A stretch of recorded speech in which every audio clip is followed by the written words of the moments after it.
the King James Version. Amen. Amen. And those that are able to stand, we ask that you stand for the reading of the Word of God. And you'll find these words recorded. And Pharaoh commanded the same day the taskmaster of the people and their officers, saying, Ye shall no more give the people straw to make brick, as heretofore. Let them go and gather straw for themselves. In the tale of the bricks which they did make heretofore, ye shall lay upon them, ye shall not diminish aught thereof, for they be idle. Therefore they cry, saying, Let us go and sacrifice to our God. Amen. Amen. Amen. You may be seated. For a moment, we want to talk about the tales of the brick. Yes. The tales of the bricks. Have you ever faced the challenge of working with limited resources? All right. Yes. That's when you have more ideas and dreams than you have money, time, or energy. That's when you want to start a business, but you can't get a loan to get it started. All right. It's when you have a lot of ends, but you can't get them to the meat. That's when we are not able to get to a place where our ideals are meeting one another. We describe this as bricks without straw. All right. All right. The challenge us, Black American, African American in the United States, we have often been described as bricks without straw. All right. We have experienced bricks without straw. Well, how have we done that, Pastor? I'm glad you asked. We have done that because our history tells us that we as people of color have labored under extreme circumstances. And we have done them with little or nothing. All right. Yeah, this idea is crucified in the movie Hidden Figures. Anybody ever watched that movie, Hidden Figures? NASA is in a hard shape. All right. NASA got all of the white male scientists trying to get things together. A group of 3 or 4 black women with one was a mathematician genius. All right. She didn't need calculators, all she needed was a slide rule. Yeah. All right. Yet she saved NASA that they may make it to the moon and make itself back because they couldn't figure it out. But yet she had struggles All right. Come on. within the workplace. All right. Yes. She should have been the one that climbed on top of the ladder writing out the figures. But they want her to write the figures, give them to them, and they take the credit. Y'all know folks like that. What's so bad about it? Then they get mad at her because she got to run 2 miles, mile and a half to go use the bathroom because she couldn't use it in where she All was. right. Come on. Come on.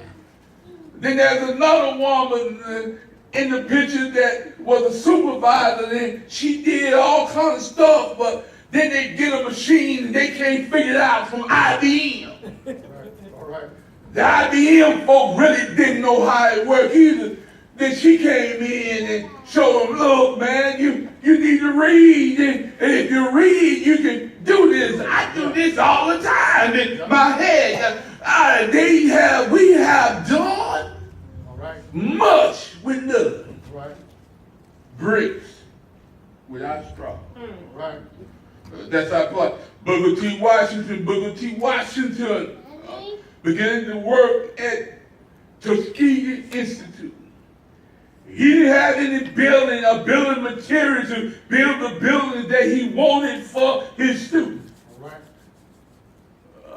But he didn't let that stop him. He began to make his own bricks to build his own buildings for the school. And in fact, he built his bricks so well and his buildings so great that others were so impressed with the quality of the bricks they began to buy his bricks. Bricks without straw. All right. All right. That's us, y'all. We have went through Yes, sir. trying to build bricks without straw. Our communities across the nation, and we have unsung heroes that have done things in their locale, in their communities without the resources, but yet they was able to do what needed to be done. They was poor themselves, but they were able to feed the poor. Teaching our children, owning our own business, and responding to the needs and fighting the battles that need to be fought with little or no funds. Right. With our help, they were challenged to make bricks without straw. Yes. Yes. Y'all feel me? All right. All right. We are people who have learned to pursue godly mission, even though we don't have the straws to build the bricks. We have grown accustomed of not having the straw because we have understood when we read our history, when we think about our history in slavery, the slave master would say, I need for you to be healthy. But I'm going to kill this hog, and I'm going to take the ham, the pork chop, and the bacon. But you can have the ears, the snout, the tails, the feet, and the guts. Shit. Y'all can have all of that. But I need for you to stay healthy. I need for you to be able to go out to the next field and do what you need to do. Make me rich off of your cheap labor because it costs you, because you're not getting paid. And yet even today, when we came out of slavery, they kept us in a place where we took those pig feet, pigtails, pig ears, snot, pig brains, and chilling and made a soul food meal. Right. Come on now. Able to get around and do things, and even though it really wasn't healthy for us, we were still able to get things done, and God kept us above the fray. Because we were building bricks without straws, y'all. So, as Christians, we are confident that God will keep his promise. Anybody know that? God will keep his promise. Amen. With or without resources, we must understand that God will take care of us. He'll take care of the sick, the shut in, the wounded, the downtrodden, and it's because he said that he will take us to the land of promise. All right. All right. Anybody know that God will do it? Yes, it will. When we look at our text, and we look farther and read farther in our text, the children of Israel was meeting their daily demands and doing and making the bricks. But Moses had came into the picture because God told him to go to Egypt and tell Pharaoh to let my people go. Yes. Yes. Moses told Pharaoh, and every time Moses asked Pharaoh to let his people go, he became harder.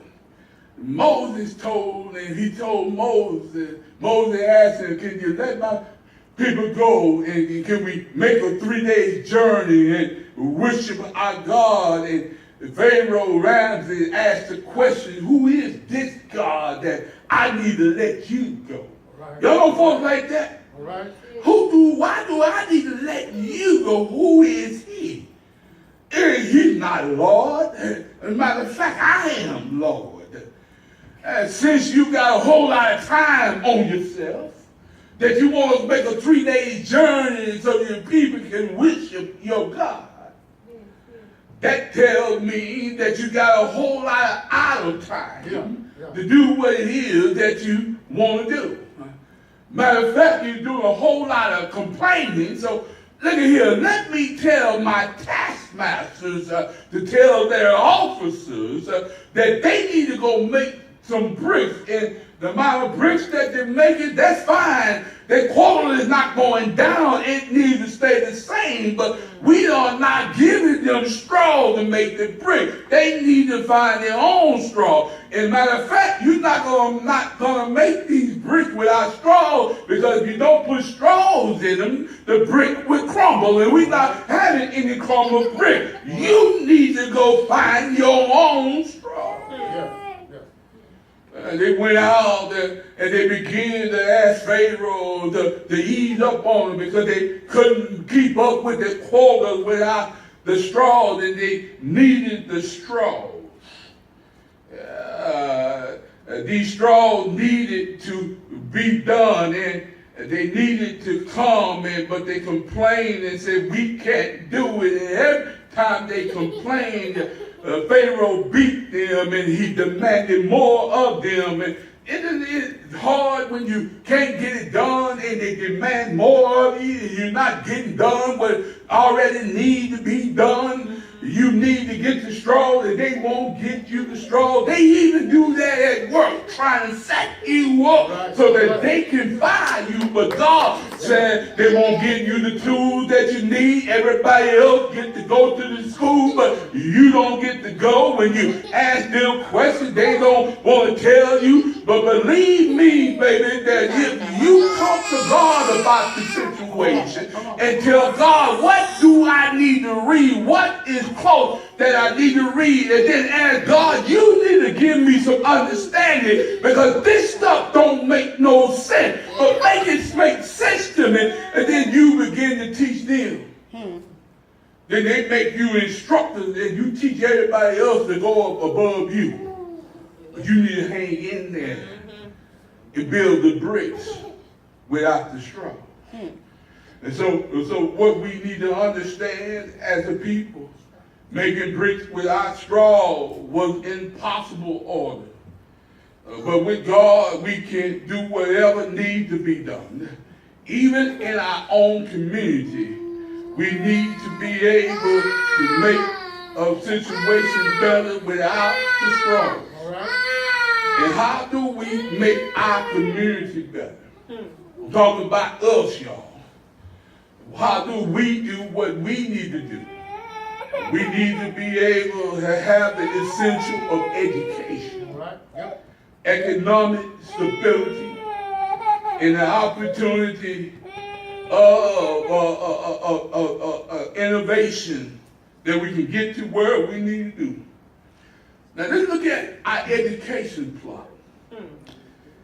In the area of education, black community experience of making bricks without straw.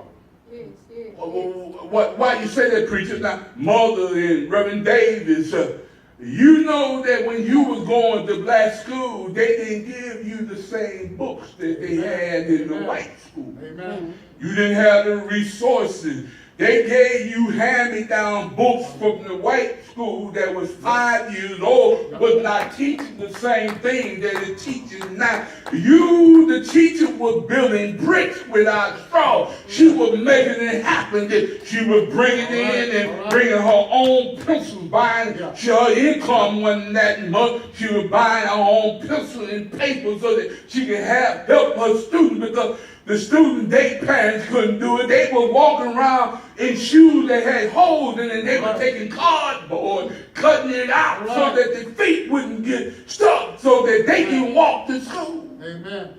They were receiving the same plot. But it irritates me when I think about how they died. Our slave parents died that we can go to school, and how our grandparents and great-grandparents struggled to make a way that we can go to school, and we won't. Glory. Because they were taking our black schools and they were doing much with little. Now we're going to white school and got the resources and ain't learning not one thing. What you say? All right. We need to be able to do better than what we're doing. And what tells me that we got to be able to be who we are, and we got to be able to teach our children how to understand and remember. When we have a culture, we need to teach them about our culture, what it is that they need to know. In that time, we are not able to write it down, but we ought to give them all orientation of what's going on. How did the book Ruth, did it get written and the film come out? Because Alice Haley had grandparents and aunties that read to and talked to him about what was going on, who his great-great-granddaddy was, how he got over here. And then we ought to try to remember as much as we can. The reason why it's difficult for us to really understand everything about ourselves, because we were slaves. Right. Husband and wife have 3 children. Separate the husband from the wife. Separate the children from the mom and the dad. So they don't have any clue where they come from. Now they don't know they're on their own, and they begin to build their family, and the cycle starts all over again. That's true. Am I right? You're right. But that was done to keep us confused, to keep us under them, to keep us downtrodden. But we need to understand the tales of the brick. And when we understand the tales of the brick, God can help us do what we need to do. We need to get folks on our school board that look just like me, but not just selling themselves out, but there to make a difference for our community. All right. Yeah, we need folks that understand the principle of building our own bricks, setting up our own school. We got to be able to teach our own people about economic stability. Yes. And the only way that we can do that, we do it through educating ourselves. Do you understand what I'm saying? I'm talking about the past, and how the past, they were doing things without building bricks without straw. We are in the present, we got straw, but we won't use the straw to build the brick. Economics. In the area of finance, we have been challenged to get off of welfare and become independent. Now, and I understand that we don't want our people to be on welfare. We don't. But the thing is, it's set there for a purpose. And it hasn't made sense to me. And that's why folks rather stay on welfare than to try to get up. Why you saying that, preacher? Because when I'm on welfare, you give me what I need so that I can supply. But as soon as I get a job making $725, you take away my welfare. I get more in welfare than I can on $725, so why should I be working? That don't make sense.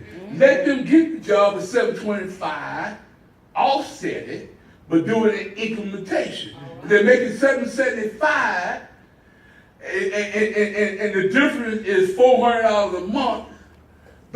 Don't say that they got to give the $400 right now. say that they give 100 now, 2 months from now, they go to 200, 2 months from that, 300, 2 months from that, 400. And while you're doing that, teach them how to budget and manage that what they. All right. All right. Come on. I'm looking at myself. If I'm making $1,000 on welfare, I get a job making $500. As soon as I get the job, you take them off welfare. I'm going back on welfare. All right. All right. But we gotta teach our children, teach our people how to build bricks without straw. Teach them about money. We got to teach them about stocks and bonds and money mutual funds. We got to teach them that we can't get rich quick, but we can make a stable thing. If I'm on a job and the job got a 401k, I need to be in the 401k. Period. Is the 401, y'all, can I do it? Come on. If the 401k is giving you 5% on your money, then free money, then you need to be taking the 5% out. Now, if you can do more, go ahead and do more. And as a matter of fact, while we on that, can I give some advice? All right. Go ahead and do more than the 5, because guess what? If you ain't getting the money in your pocket, you ain't spending it. All right. Amen. Huh? I know me. I take everything that come in my pocket and I spend it. Then I tell God, I can't pay you tithe because I ain't got no money to give you. Uncle Sam took his money first. Uncle Sam took his 20. You ought to pay yourself 10. You ought to love yourself enough to give yourself 10. And then be obedient to God and give him 10. Oh, yeah. Okay, and guess what? So you got 20 from the government gone, 10 that you gave yourself, 10 that you give in God. That's 40. You're going like, I can't live off this system. But I come down to tell you, keep all of yours, keep your 80 because you don't want to give your tithe and pay yourself. Yeah, go ahead and do that, but I'm going to give them a tithe and I'm going to pay myself. And yeah, I'm going to live just like you on my 60, like you living on your 80. Yes, I am. But when I get old and you messing around with Social Security, got to eat peanut butter and jelly sandwich, y'all, I'm going to be going to the restaurant giving me T-bone steak. All right. And don't get mad at me because you didn't do what you're supposed to do. And I'm telling you that we got to teach our young people about money. Man, what good does it do for our children to make straight A's but don't understand the value of $1? Go spend $75 on a pair of jeans that got holes in them. That don't make sense. The more holes in them, the more we pay for. Y'all, when I was young, I accidentally spilled bleach on my jeans. And they become light, and then a hole got in them. Then folks started buying, all I got to do is buy a pair of cheap Levi's. Pour me a little Clorox bleach on them, Purex, or whatever it is. Get you some scissors and rip it up, and you just cool. Matter of fact, won't you be a trendsetter? Why you always got to follow somebody else? Your bricks right there. Yeah. You're right. We need to teach them the value of $1. Yes, Lord. Yes, Lord. I give you allowance, man. You say you take your allowance, you go and buy a jar at $250. No, Negro go take them jars back, give me my $250 back, you want to go get a job. Because there's some lines, I'll give you a line. Hey, well, matter of fact, I ain't going to do like the white folks. I ain't going to get you no line. You don't deserve it. Right. Go build this brick, go make me a brick without straw. All right. Come on. Okay? The Adobe Indians, they made brick without, when they didn't have straw, they learned how to make bricks. I'm talking about innovation now, y'all. Yeah. We got education. Then we got economics that we need to have and teach. Then innovation. Look, like y'all know that we done invented a whole lot of stuff that folks stole. All right. Yeah. Yep. You took it Yeah. really Stole it. Yep. Drew. It just hurt me to my heart. He invented transfusion and he died on a blood loss on an accident, traffic accident. Somebody ran a red light and killed him when the black man built the traffic light red, yellow, and green. Alexander Bell get credit for the telephone, but he wasn't the one that really invented the telephone. It was a black man, y'all. Huh?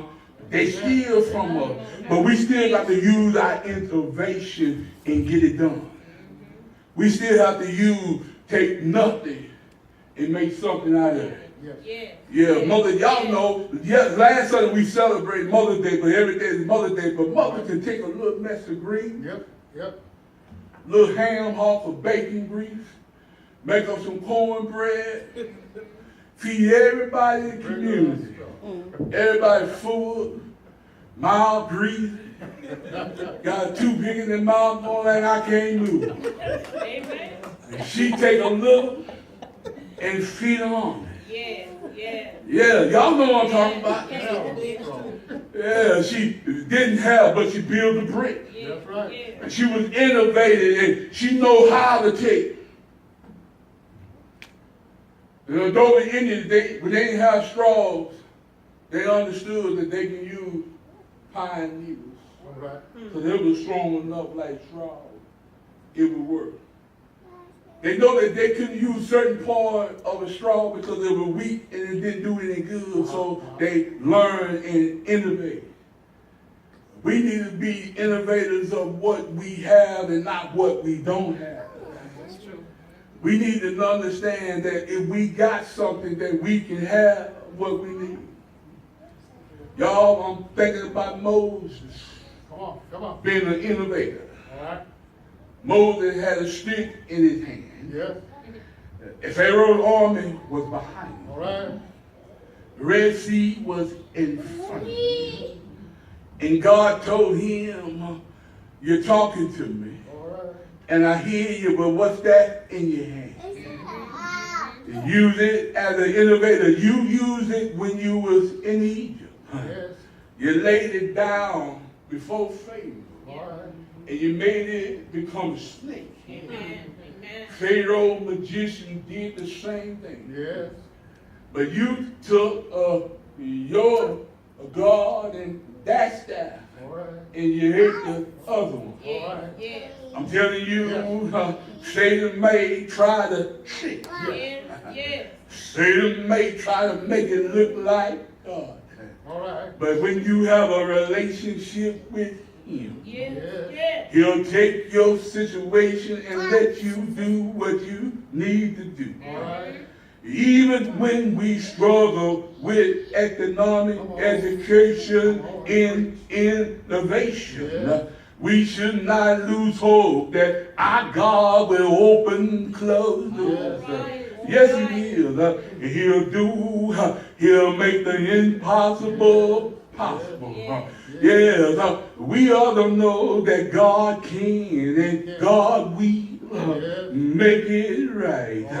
And when we look beyond the dungeon and the misery of our circumstances, and when we look at the brick, we ought to not be dismayed about our future. When we think about our foreparents, how God got them over. If God made a way out of no way for them, if God made a way out of no way for your grandmother and your granddaddy, if he made a way for your mama and your daddy, I come by to tell you that he's the same God on yesterday, and he'll be the same God on tomorrow, but he is the same God today. Yes, he is. He'll make a way for you. He'll let you build the bricks without the straw. Yes, he will. He'll teach us when our daddy sometime abandoned our family. But God still keep the mama strong and the children of sound mind. And ain't God all right? I'm thinking about the late Robert Schuller, who suggested there are 3 ways to respond to the impossible. To be intimidated, or get frustrated or get motivated. Yeah, when you got the impossible in front of you, if you get intimidated, you'll throw your hands up and give up and quit. And we got too many folks that's quitting and dropping by the wayside. We just can't be intimidated. And when we get frustrated with the work, we begin to go the wrong way. We begin to lose our focus. But when we get motivated, then we take an opportunity that doesn't seem to be an opportunity. Because we know that the God that we serve will make a way out of no way.